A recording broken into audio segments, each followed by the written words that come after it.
Hello there, this is Dr. Jeff Phillips, and I'm the trombone instructor at Belmont University. And I did these little instructional videos on the high school, 9 and 10, and 11, 12, and the 9 through 12 jazz mid-state excerpts for trombone. And I did those last night, and I got a few little requests today. People say, what about the middle school? So, for you, 7th and 8th graders, I don't want you to feel left out. So I ran this stuff off today, and a couple of things to go through it. This is not a thing of this is exactly how this should go. These are just some things that I see and hear, that especially things that people might do wrong. So hopefully you can not do those as you're learning them, and that way you'll be able to perform them a lot better come audition time.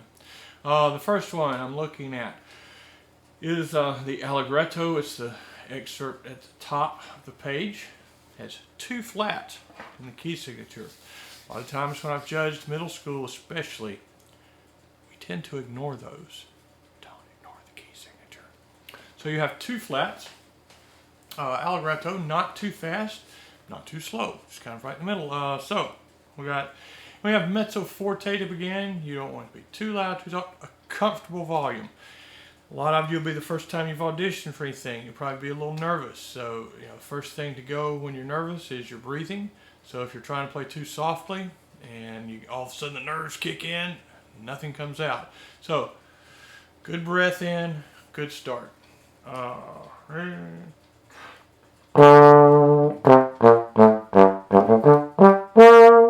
want to point out one little option there that some of you might be able to do.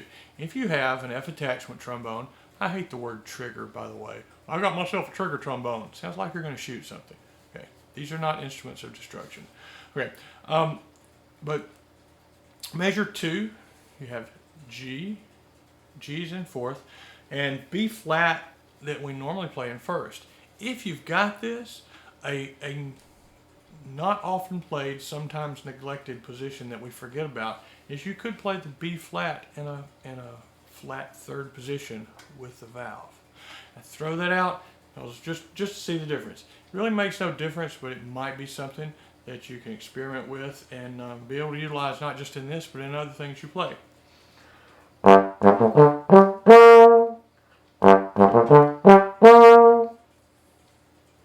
Might want to try it. 3rd measure, picking up there. I do want to point out there that is E flat in 3rd and A naturals in 2nd, both the high and the low ones. I've heard this played where everything's in 3rd position, except for the C, the low C. Okay. Other thing is, if you don't have a valve, you'll be going out. So you gotta get all the way out to 6 for that C. That's a big reach. And then the E flat, not an E natural like I did the first time. Did you hear that? So that's kind of an awkward movement. So that one might need to woodshed that. Woodshed. That means you take it to the woodshed and you shed it until it's right. Okay. Starting on the 2nd line. Another option there, and I would do this most of the time. I didn't do it that time, but I did it earlier when I was reading through it. So I'll play the D half note in 4th position, the flat 4th position, because I'm going 1, 3, 4, and so I just continue the outward motion with the slide. You can always come back into 1st, but it'll make your playing a little smoother if you do it in a flat 4th there. Now that 1st one, that's after the B flat, you're already in 1st. No sense in going out to 4th for that. So 1, 1, 3, 4. Look at the 2 different ways.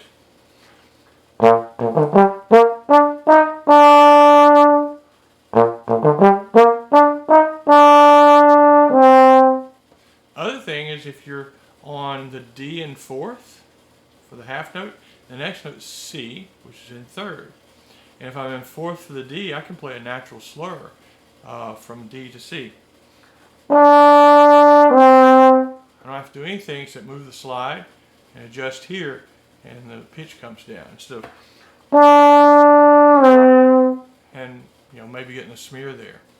So let me play those 3 measures there that have similar rhythms.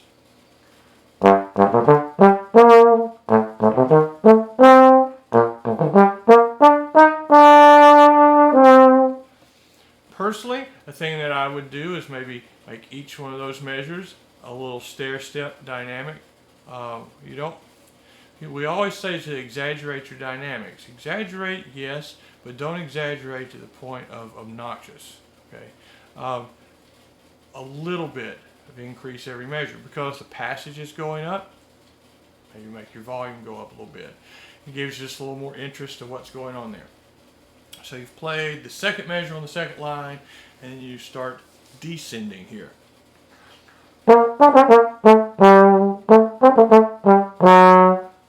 F sharp there, 5th position, the mystery position.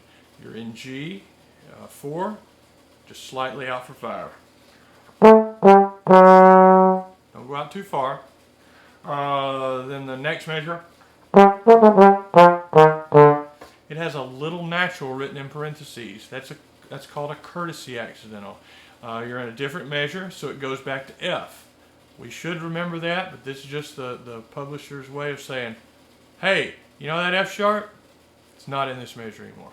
So it's just given to you as a courtesy reminder. Okay, and then the last measure, and that E flat really sounds weird to me, but that's what we got there. Also, everything else has been, or after the 2/16 notes, has been an 8th note. So your brain has been hearing these 8th notes. Except on the last 2 measures, quarters. Okay? So make sure you don't play those too fast. The last line, the last 5 measures.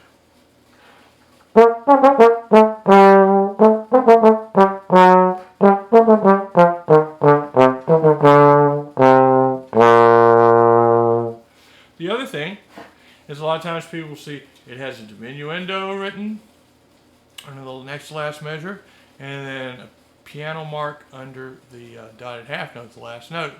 You're already descending and getting lower there at the end, so naturally the notes at the end of a phrase are probably going to be fading out because you've been running out of breath. So with that in mind, and possible nerves, because again it's one of your first or second maybe auditions in your life, and it's getting, you try to get softer, you do risk a little bit of playing so soft that nothing comes out. And nothing's worse than on an audition than going, let's see,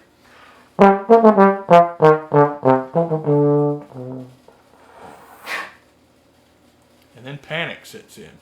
So if you make the parts, say on the beginning of the last line, a little bit louder, then you leave yourself some room not to play so soft that you risk nothing coming out on the last part.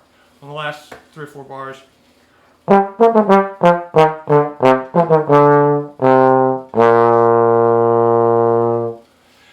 I might have put a slight retardando there on the next to last measure.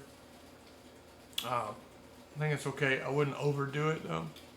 Personal preference. The second excerpt, the andante, it's going to be a little slower, especially in compared to the first one. If you'll notice, it has more curved lines over it, more slurs, it's more legato, it's smoother.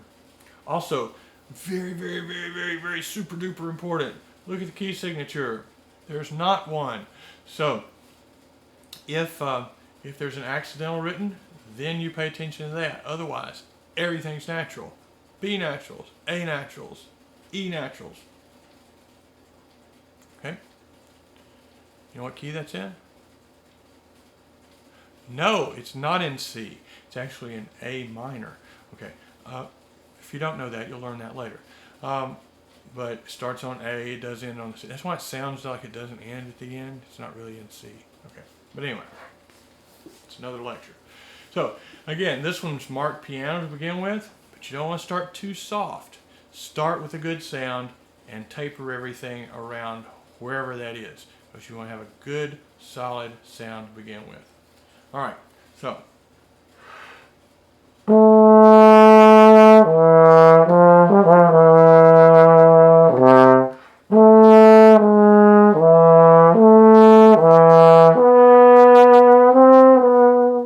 okay, I kind of like to follow the way that line goes, 4-measure phrase, kind of building it up there to the beginning of measure 4, slight taper down. That may not be exactly what you want to do, but play with it a little bit. The only dynamic written is the one there at the very beginning of the line. If you play it all just piano, it's going to be really boring. Okay, so you want to put a little music into it. One of the scores on your sheet that you're evaluating is musicality. Do you play it musically? Do you play it with feeling? Or do you just play it really boring? Okay, so how do you do it? So experiment a little bit. Record yourself, listen to it, go, I like that, or that's not very good. Evaluate it. I want to point out one little thing that I hear misplayed a lot, not just on this, but even in upper level etudes. The 8th to 16ths. Make sure you time that out. 16th notes, fast notes. No, they go in an exact place. And the slow tempo, 1, 2, 3, 4, and a 1. 4 and a 1. Okay?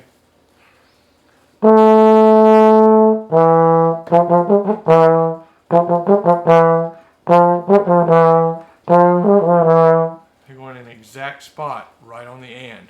A lot of times it'll be played too fast. It'll be like, that is not right. Okay. The other thing I want to point out is you can do some things with what we call natural slurs in this. Those are the slurs that are either they are lip slurs or they function like a lip slur, where all you have to do is move the slide and nature will take care of itself. Let's look at all these. That, you don't have to articulate the E, it pops out. Now you do have to do something on the F. But F to G, you don't have to do anything there, move the slide. If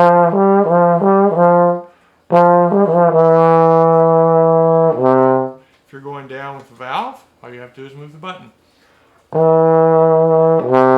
If you're going out, make sure you get all the way out to a good 6th position. Realize if you're in 7th grade or 8th grade and C and 6 may be in a different spot than it was last year because your arm has grown. It was as far out as I could reach, but now your arm's grown, so now you're in 7th. So, listen.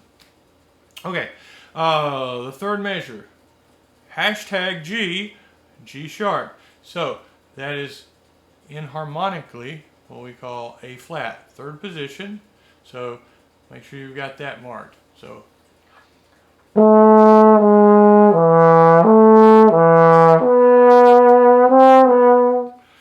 see all the places I didn't have to tongue? G sharp, E, A, E, B.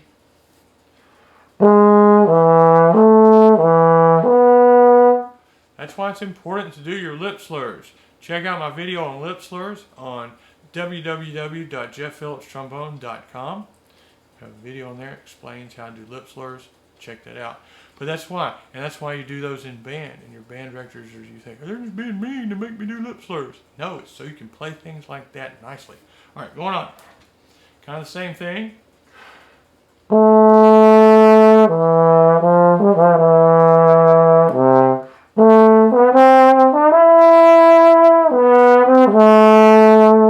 Okay, that being higher, to me, sounds like it should be the loudest part. Throw that out to you. Maybe you'll feel the same way. Other thing, dotted 8/16ths. At this tempo, be thinking 16ths in your head. Da da da da da da da da da da da da da. 4 and a 1 and a 2, 4 and a 1, da dee da da da. If you're going to make an error on the side of playing the dotted notes too long. Think of the 16ths as pickups into the next thing. Da dee da dee da, day, today, today, day, today. Now you don't want all the space in between there, but for timing, look for that. So you don't swing them. Save that for jazz on the swing etudes. We'll talk about that in another video. But you might want to practice that by, in place of the dotted eighth, playing 3/16 notes. And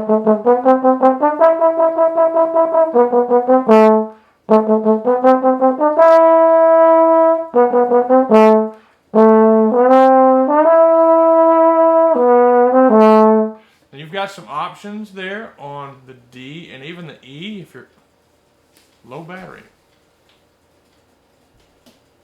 Are you still recording? Okay, I have a low battery sound. I'm going to try to get this done before it crashes on me. So anyway, the D could be played in fourth, a flat fourth. It's not out of tune. You are. Learn where it is. Very useful. The E you might do in fifth. Throw this out.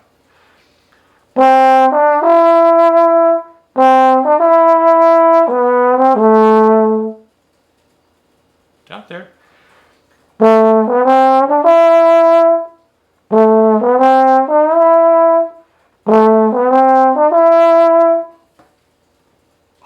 So many different ways.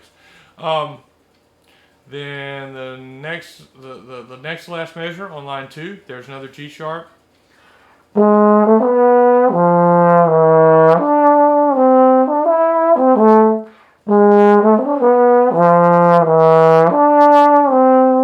Sorry about my little grace note there.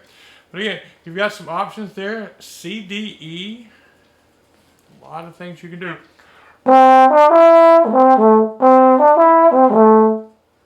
Where you don't even have to articulate again. It's a little risky and it might be a little scary, but if you start doing it now, in another month, you'll be a pro at it. So maybe give it a shot. You will not be a worse player if you try to learn that technique now at this point in your career. G sharps, make sure you watch all those. B naturals. And what was that little grace note I played by mistake? I don't remember where it was. But anyway.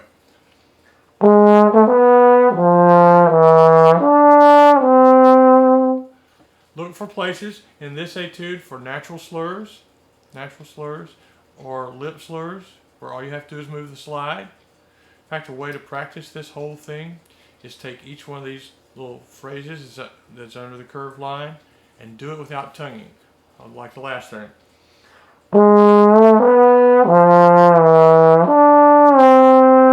I wouldn't want you to play it like that on an audition, but for the purpose of learning it, maybe doing that. That way you can see, well, where do I need to articulate lightly to make it not smear? Okay, well, there's a few little hints to hopefully get you started on these 2 excerpts for the 7th and 8th grade middle school mid-state trombone auditions. Good luck. Happy practicing.